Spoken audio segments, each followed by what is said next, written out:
pas s'il y en a plusieurs qui ont des enfants ici. Je sais qu'il y en a plusieurs qui en ont des petits-enfants.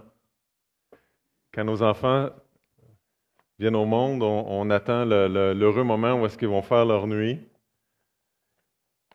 Puis après ça, on attend le moment qu'ils vont voir, qu'ils vont pouvoir nous reconnaître, nous faire des faces. Là, ça prend quelques mois. Puis après ça, ben là, ils commencent avec un petit peu de nourriture liquide, après ça du solide, et puis après ça, les enfants commencent à se revirer de bord, ils sont sur le dos, ils se revirent sur le ventre, et puis après ça, ils se mettent à se traîner un petit peu, marchent à quatre pattes, marchent sur deux pieds. À un moment donné, ils conduisent là, la voiture. Et puis quand c'est nos enfants, c'est comme c'est merveilleux. On voit nos enfants se développer, puis on trouve ça beau, puis spécial. Puis dans le fond, c'est pas tellement spécial parce que tous les autres enfants sont passés par là. Mais c'est beau quand même. Hein? Et quand on regarde le développement spirituel, ça ressemble à ça aussi. Il y a des étapes qui sont normales, mais c'est toujours unique, puis c'est toujours beau. Et ça se ressemble d'une personne à l'autre. Donc, merci Marie-Line de nous avoir partagé ces étapes-là, qui sont uniques à toi, puis en même temps, qui sont familières pour plusieurs d'entre nous. Des étapes normales de ce que tu es en train de vivre, qui est extraordinaire, puis de ce que plusieurs d'entre nous ont vécu aussi. Alors, j'aimerais ça qu'on regarde dans les Écritures, puis qu'on voit certaines étapes ordinaire de ce chemin-là extraordinaire qu'on fait avec le Seigneur Jésus. Je vous invite à tourner dans l'Évangile de Jean, au chapitre 1. Dans l'Évangile de Jean, au chapitre 1,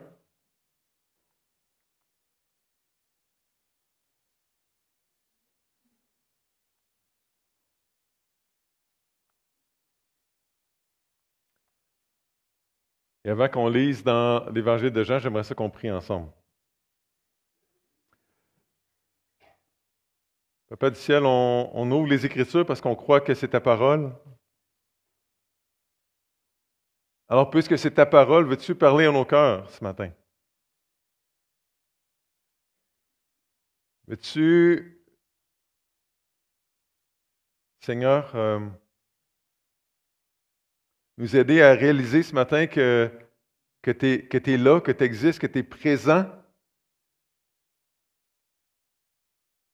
que tu es attentif, que tu te soucies de ce qui se passe dans chacune de nos vies et que tu as quelque chose à nous dire ce matin. Alors, parlons nos cœurs, s'il te plaît, au nom de ton Fils Jésus. Amen. Donc, on est dans l'Évangile de Jean, chapitre 1, à partir du verset 29. C'est Jean-Baptiste dont il est question ici. Le lendemain, il vit Jésus venant à lui et il dit, « Voici l'agneau de Dieu qui ôte le péché du monde. C'est celui dont j'ai dit, après moi vient un homme qui m'a précédé, car il était avant moi. Je ne le connaissais pas, mais c'est afin qu'il soit manifesté à Israël que je suis venu baptiser d'eau, venu plonger dans l'eau. » Jean rendit ce témoignage. « J'ai vu l'Esprit descendre du ciel comme une colombe et s'arrêter sur lui. » Une parenthèse. Là. Je ne le connaissais pas, mais celui qui m'a envoyé baptiser d'eau, qui m'a envoyé plonger dans l'eau, l'Esprit descendre et s'arrêter, c'est celui qui baptise du Saint-Esprit, celui qui plonge dans le Saint-Esprit. Et j'ai vu et j'ai rendu témoignage qu'il est le Fils de Dieu. Le lendemain, Jean était encore là avec deux de ses disciples et ayant regardé Jésus qui passait, il dit, « Voilà l'agneau de Dieu. » Les deux disciples l'entendirent prononcer ces paroles et ils suivirent Jésus. Jésus se retourna et voyant qu'ils le suivaient, il leur dit, « Que cherchez-vous? » Ils lui répondirent, « Rabbi », ce qui signifie « maître, où demeures-tu? » Là, regardez qu'est-ce que Jésus leur dit. Premier contact. Verset 39, « Venez-t-il et voyez. » Ils allèrent et ils virent où il demeurait et ils restèrent auprès de lui ce jour-là. C'était environ la 10e heure, environ 4 heures de l'après-midi. André, frère de Simon-Pierre, était l'un des deux qui avait entendu les paroles de Jean et qui avait suivi Jésus. Ce fut lui qui rencontra le premier son frère Simon et lui dit, « Nous avons trouvé le Messie! » Ce qui signifie Christ, celui qui est loin de Dieu, celui qu'on attendait depuis longtemps. On l'a trouvé. Il le conduisit vers Jésus. Jésus, l'ayant regardé, dit, « Tu es Simon, fils de Jonas, tu seras appelé Céphas, ce qui signifie Pierre. » Le lendemain, Jésus voulut se rendre en Galilée. Il rencontra Philippe et lui dit, « Suis-moi. » Philippe était de Bethsaïda, de la ville d'André et de Pierre. Et Philippe rencontra Nathanaël et lui dit, « Nous avons trouvé celui de qui Moïse a écrit dans la loi et dont les prophètes ont parlé, Jésus de Nazareth, fils de Joseph. » Et Nathanaël lui dit, « Peut-il venir de Nazareth quelque chose de bon? » Philippe lui répondit, « Viens et vois. » On arrête là, OK? Première étape dans notre relation avec Jésus, dans notre rencontre avec Jésus, Jésus qui dit, « Viens voir. » Pas d'engagement. Viens voir qu'est-ce qui se passe. Les gars, ils n'ont pas quitté grand-chose, ça ne leur a pas coûté grand-chose. Venez voir les gars. Pas de contrat à long terme. Alors, tu es curieux? Viens voir le Seigneur Jésus. Tu as besoin d'un sens à ta vie, tu as besoin de sagesse? Viens et vois. Tu as besoin de réconfort, d'encouragement, de sécurité, de protection? Viens et vois. Viens à Jésus. Tu as besoin d'un ami, d'un mentor, d'une espérance, d'un sauveur? Viens et vois. Il y a toutes sortes de raisons. Peut-être que tu es ici ce matin parce que tu connais Marie-Lie. Puis là, tu es là. Ou peut-être que quelqu'un d'autre a dit, « Hey, il y a des baptêmes à mon église, on ne fait pas ça si souvent que ça. Viens voir, c'est une activité spéciale, viens voir. » Peut-être qu'il y a quelqu'un qui t'a envoyé un lien vers l'enregistrement de la prédication de ce matin.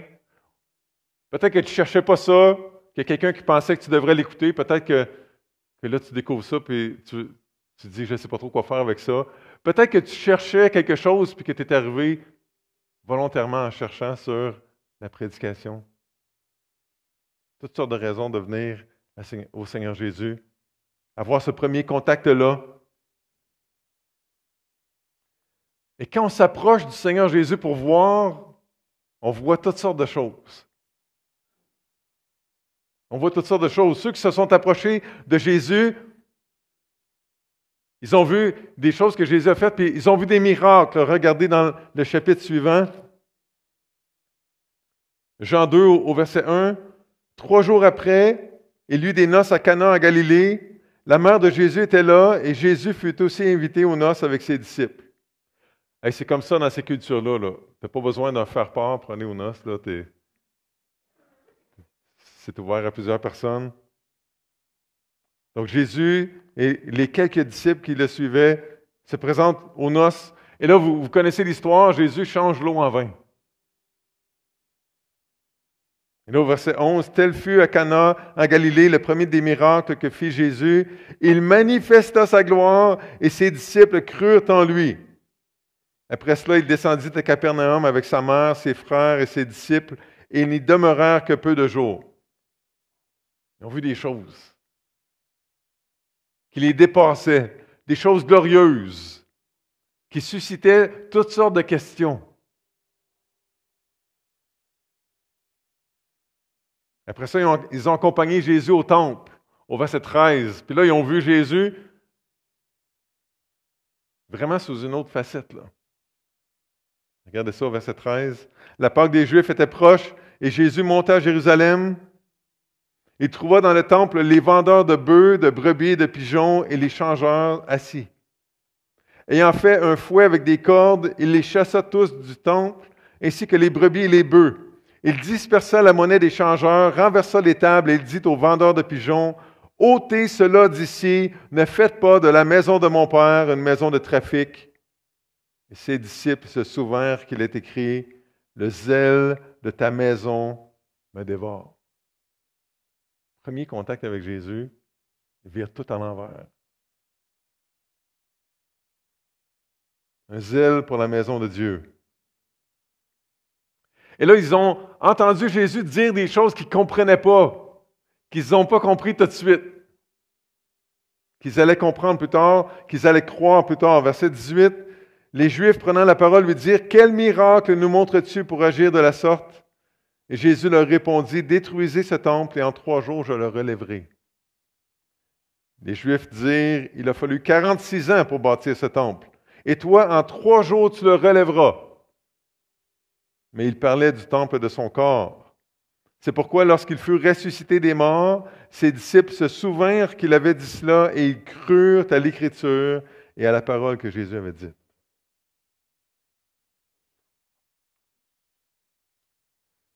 Et là, je suis un peu désolé de vous dire ça, mais juste de contempler Jésus puis de s'émerveiller en regardant qu'est-ce que Jésus fait, ben c'est une étape dans le développement peut-être, mais pas une super grosse étape.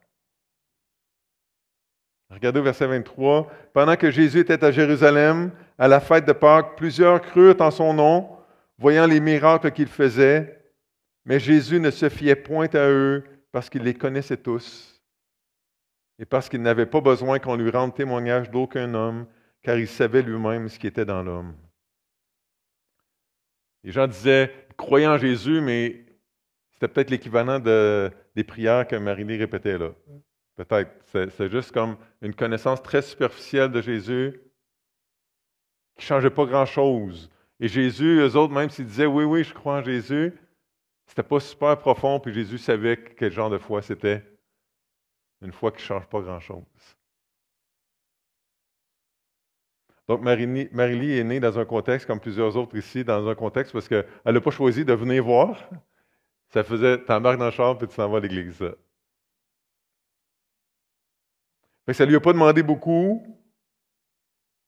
Elle n'a pas eu besoin de grandes invitations.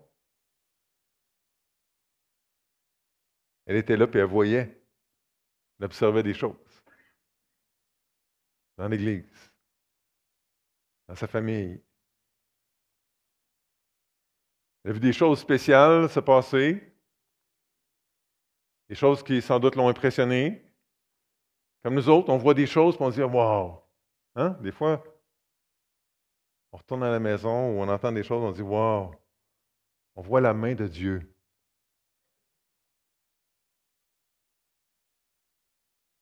Des choses qui lui ont démontré l'amour, la sagesse, la puissance de Dieu.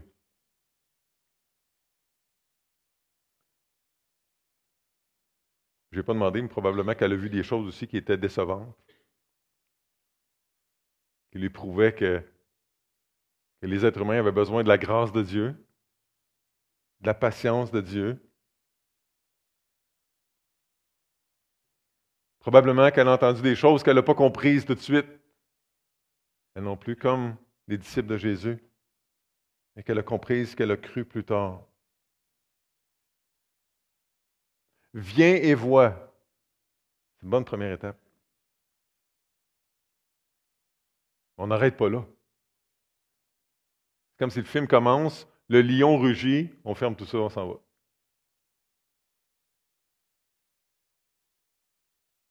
Ou on mange nos petits pains gratuits au restaurant, puis on s'en va avant qu'on nous serve notre repas principal.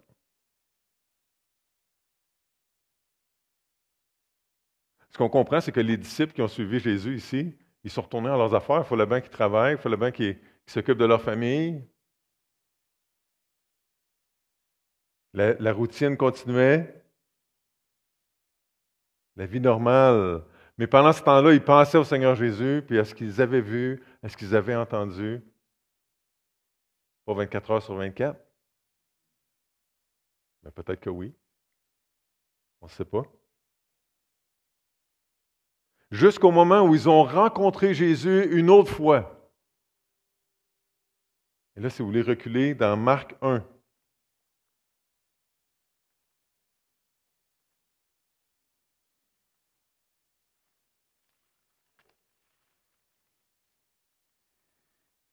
Donc, l'Évangile de Marc.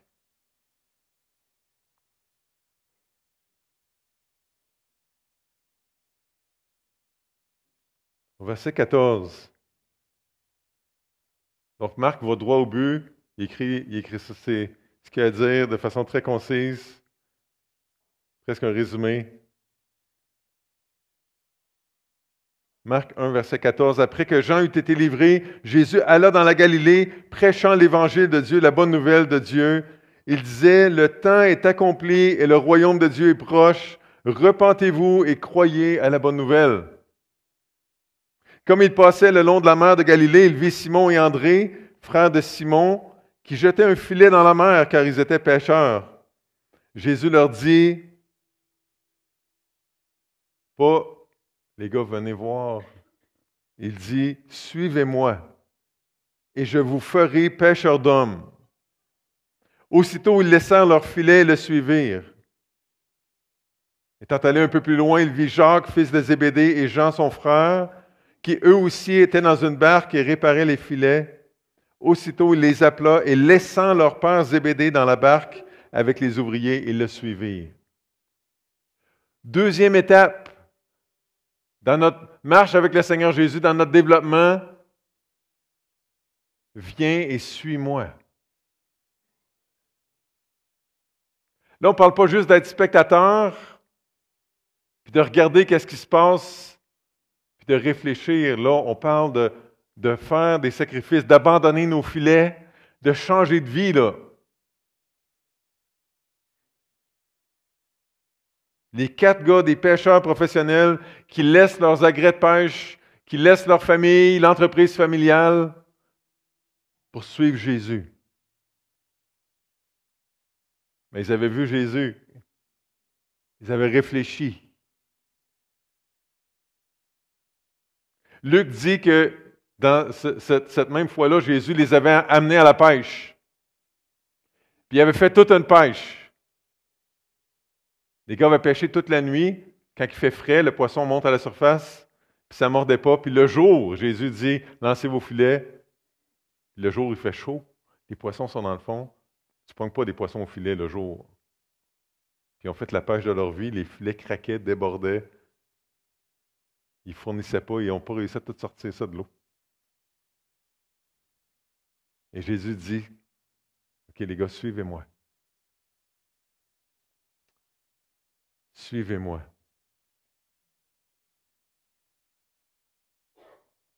Donc, Marie-Lie est passée par là. C'est une étape de développement normal. Un engagement qui coûte quelque chose. Qui change quelque chose. Qui n'est pas superficiel. On ne peut pas rester spectateur du Seigneur Jésus toute notre vie. Bien, j'imagine qu'on peut. Mais un bébé qui arrête de se développer à 2 ans, c'est pas normal. C'est pas normal. Donc, les pêcheurs sont passés de spectateurs de Jésus à joueurs actifs dans son équipe.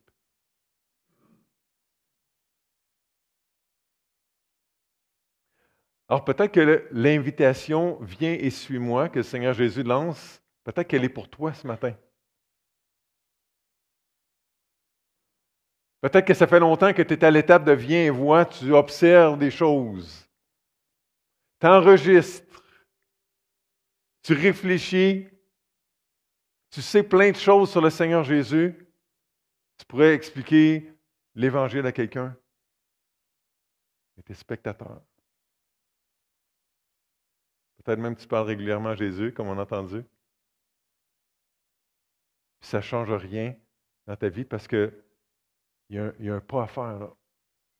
Il y a quelque chose à quitter. Un choix à faire.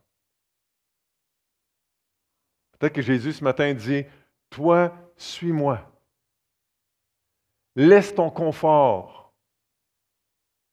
suis-moi. Laisse faire ce qui est prévisible, ce qui est sécuritaire, ce qui est ta vie normale, puis embarque dans l'aventure avec moi. Jésus dit un matin, j'ai tout payé pour toi.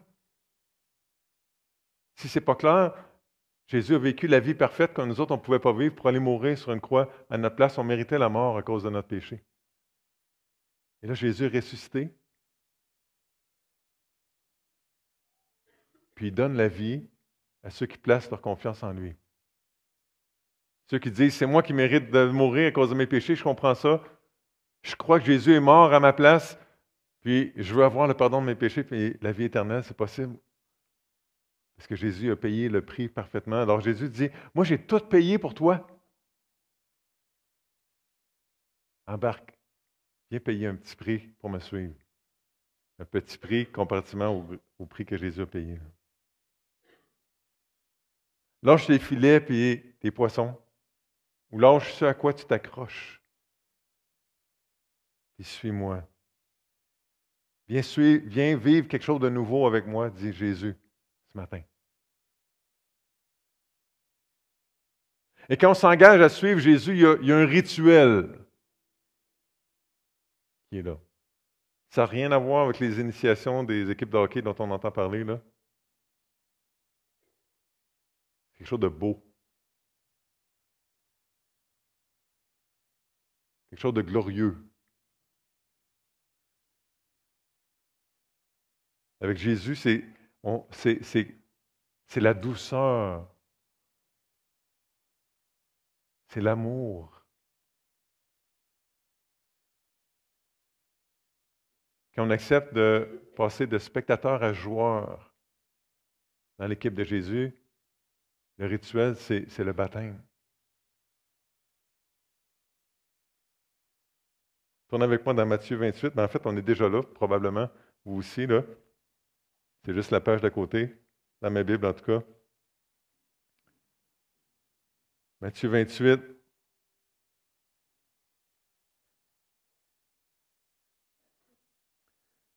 Les 11 disciples allèrent en Galilée, donc on est après les résurrections. Les 11 disciples allèrent en Galilée sur la montagne que Jésus leur avait désignée. Quand ils le virent, ils l'adorèrent. Quelle bonne réaction devant le Seigneur Jésus. Mais quelques-uns eurent des doutes. Et ça aussi, c'est normal, hein, les doutes. Ça fait partie de la vie normale. Même pour des chrétiens. Jésus s'étant approché, leur parlant ainsi, « Tout pouvoir m'a été donné dans le ciel et sur la terre. Allez, faites de toutes les nations des disciples, les baptisant au nom du Père, du Fils et du Saint-Esprit, et enseignez-leur à observer tout ce que je vous ai prescrit. Et voici, je suis avec vous tous les jours jusqu'à la fin du monde. » Première chose, viens et vois. Deuxième pas d'engagement qui est plus sérieux, viens et suis-moi. Puis dans ce deuxième pas-là, le premier pas, ou en tout cas un des premiers, là, viens puis fais-toi baptiser. Là. Un engagement public. Comme la cérémonie de mariage. Ce n'est pas le baptême qui sauve l'âme, c'est le sauveur qui sauve. OK? Ce n'est pas le baptême qui pardonne les péchés, c'est Jésus. Mais le baptême, c'est un symbole extérieur de cet engagement-là à l'intérieur qui a eu lieu. Quand Amy et moi, on s'est mariés, on s'était déjà engagés en privé. Mais on s'est engagé en public. C'était pas dur, hein? C'était déjà fait en privé, là. Se faire baptiser comme Marie-Lie ce matin, il y a déjà un engagement entre elle et Jésus, là, en privé. Donc ce matin, c'est de dire en public ce qui s'est passé en privé. Devant témoins. Devant témoins. Et Jésus donc a dit, Faites des disciples de toutes les nations en allant, en les baptisant, en leur renseignant à observer tout ce que je vous ai prescrit. Donc, ce n'est pas de l'information, c'est de la pratique, là. Mais pour faire la bonne pratique, ça prend la bonne information, on se comprend? Mais ce n'est pas juste de l'information. Donc, ça va ensemble, ça. Se faire baptiser puis s'engager à entrer dans un processus où est-ce qu'on apprend pour le reste de notre vie à obéir à ce que Jésus a prescrit.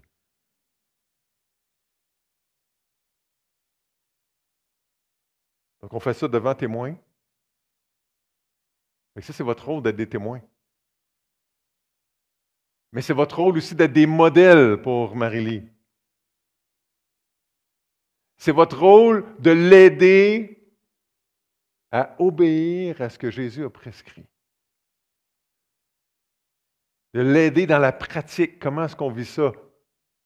Ce que Jésus a dit. Il n'y a personne d'entre nous qui est arrivé au top, là. On est tous en route, mais on peut l'aider, n'est-ce pas? Êtes-vous game de faire ça? C'est ça qu'on fait ce matin-là.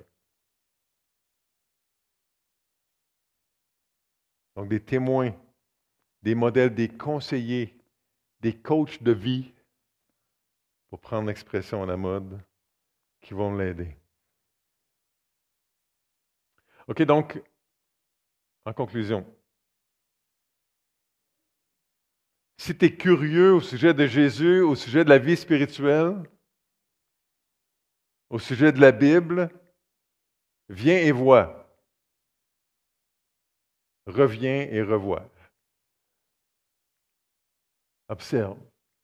Pas d'engagement là-dedans. C'est pas dangereux. Réfléchis. Viens écouter ce que Jésus, puis voir ce que Jésus a fait, ce que Jésus est capable de faire, ce que Jésus veut faire maintenant dans la vie de ceux qui lui appartiennent. Et peut-être que si tu es présent et que tu observes depuis un certain temps, je répète que peut-être que ce matin, Jésus dit, il parle à toi personnellement et il dit, toi, viens, suis-moi. Un engagement envers lui. Laisser des gros morceaux en arrière. Ça peut faire quelques semaines, quelques années.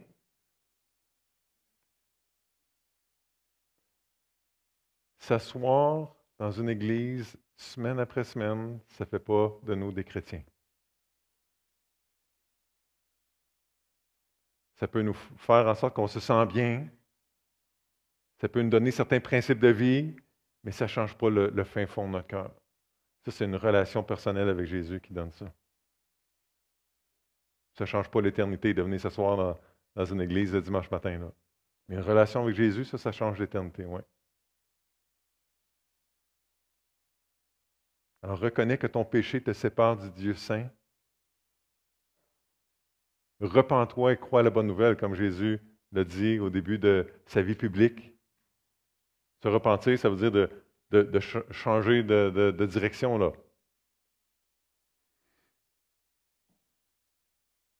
Comprends et crois que Jésus est mort sur la croix pour tes péchés. Par amour pour toi. Puis engage-toi à le suivre. Tu vas recevoir le pardon de tes péchés puis la vie éternelle. Une nouvelle vie maintenant.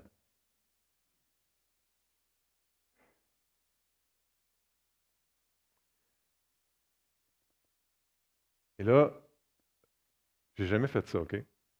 Je le ferai peut-être jamais. Mais j'ai quelque chose de fort sur mon cœur cette semaine quand je me préparais. Je pense au fait que quand on assiste à un mariage, c'est comme on se rappelle de nos propres vœux. Là. J'aimerais ça m'adresser à ceux qui sont passés par les eaux du baptême. Là. Pas le baptême bébé, là, quand on était bébé, là, mais le baptême où est-ce qu'on s'est engagé consciemment en tant qu'adulte ou en tout cas quelqu'un qui a l'âge de conscience, là, capable de savoir qui a mis sa foi en Jésus puis qui s'engage à le suivre. J'aimerais ça m'adresser à vous autres. En fait, En fait, ce que j'aimerais faire, c'est j'aimerais ça vous inviter à vous lever, ceux qui sont passés par les eaux du baptême. J'aimerais ça prier pour vous autres ce matin. C'est bizarre un peu, hein? Mais ceux qui sont passés par les eaux du baptême, j'aimerais ça qu'on se rappelle qu'on est passé par là.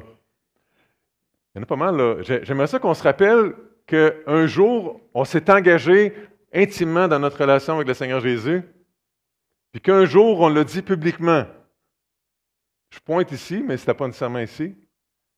Rappelez-vous de ça. Rappelez-vous de ce moment-là où est-ce que vous avez entendu parler de Jésus la première fois, puis là, c'était juste de la curiosité, puis vous avez répondu à viens et vois. Vous êtes juste allé voir qu'est-ce qui se passait là, parce que rappelez-vous ce qui s'est passé quand vous avez commencé à voir le Seigneur Jésus, à comprendre qu'il existait pour vrai, quand vous avez commencé à lire les Écritures, que vous avez commencé il y avait de quoi qui se passait à l'intérieur, un je ne sais quoi, là, puis vous avez commencé à répondre à ça. Rappelez-vous le jour où est-ce que vous avez répondu à « Viens et suis-moi ». Le jour où est-ce que c'est devenu clair que là, votre vie ne serait plus jamais la même. Ce jour-là où est-ce que, ensuite, vous êtes passé par les eaux du baptême, vous avez dit à tout le monde, je vous prends témoin, je vais aimer cette femme-là jusqu'à la fin de mes jours. Non, ça c'est mon mariage. Tout le monde, je vous prends témoin, je vais marcher avec Jésus jusqu'à la fin, jusqu'à temps que je me retrouve dans sa présence. Je vais aller de progrès en progrès, je veux apprendre à obéir à tout ce qu'il a prescrit. Je ne suis pas capable de le faire, j'ai besoin d'aide, votre aide, l'aide du Saint-Esprit, mais je m'engage à ça. Mission impossible rendue possible par la présence de Dieu dans nos vies. Vous vous rappelez de ce moment-là?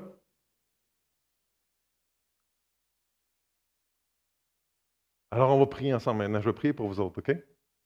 Puis pour moi-même, j'en ai besoin. Alors, Seigneur, tu nous vois ici, là, debout, ceux qui se sont engagés publiquement puis personnellement dans notre marche avec toi. Seigneur, on se rappelle nos vœux. Et alors qu'on voit Marie-Lie ce matin s'engager dans les eaux du baptême, Seigneur, on se rappelle notre propre baptême. Et on écoute Marie-Lie nous parler des hauts, des bas, puis Seigneur, on pense aux nôtres. On pense à nos propres dérapages. Seigneur, il y en a eu plus dans nos vies que dans la sienne parce qu'on est plus vieux qu'elle puis on marche avec toi depuis plus longtemps. Alors tu nous as plus pardonné, alors nous autres, on devrait plus t'aimer.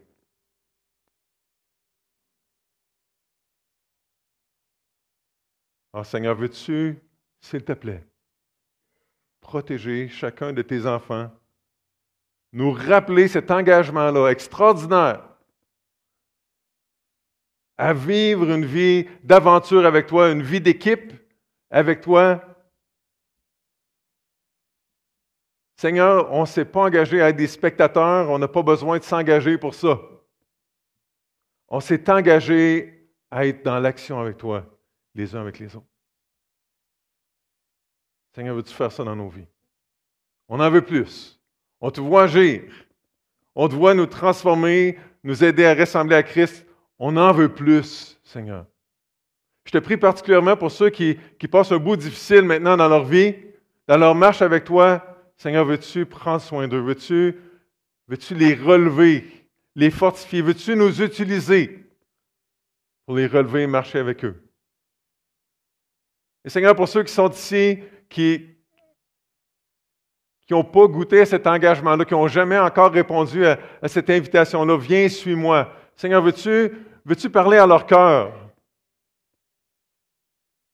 Seigneur, on n'a pas fait ce choix-là parce qu'on est plus intelligent que les autres. Mais on ne pouvait pas résister à ton amour, à cette gentille pression-là qu'il y avait dans notre cœur. Seigneur, veux-tu te glorifier dans la vie de ceux qui ne te connaissent pas ou qui ne sont pas engagés encore? Et Seigneur, s'il faut, on fera des baptêmes aux 2 semaines ou à chaque semaine. On laissera l'eau tout le temps dans le baptistère s'il faut, mais Seigneur, veux-tu te glorifier à travers ton Église ici, puis les autres églises au Québec, puis à travers le monde. Mais, Seigneur, qu'on soit en train de célébrer ton amour, ta grâce, ta puissance, le fait que tu sauves des gens, le fait que tu as l'amour total. Alors, Seigneur, on te bénit ensemble pour ce que tu as fait, pour ce que tu fais, puis pour ce que tu vas faire dans nos vies. Et on te prie au nom du Seigneur Jésus, ton Fils. Amen.